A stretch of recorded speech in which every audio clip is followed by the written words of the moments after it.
how to complete objectives in eFootball mobile. Hey everyone, welcome to our channel. In this video I'm going to guide you on how you can complete objectives on eFootball mobile. So without any further ado or delay, let us get started. In order to complete objectives on eFootball mobile, now all you have to do is once you launch the eFootball game on your smartphone or even your PC, because it's the same, just go to the missions tab from here. So right here you can see this missions tab. You want to make sure to simply select that missions tab over here. And when you've done that, you can see different type of objective campaigns. So what you want to do is you want to go ahead and select the first campaign and see whatever its missions are. So if you've completed it, you will find the completed watermark there.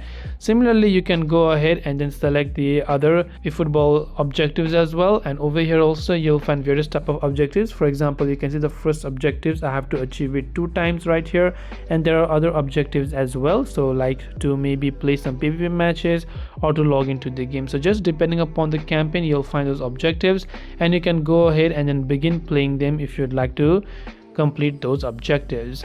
So I hope this video helped you out, and if you have any questions, feel free to leave them down below. As always, thank you for watching and see you soon in the next video.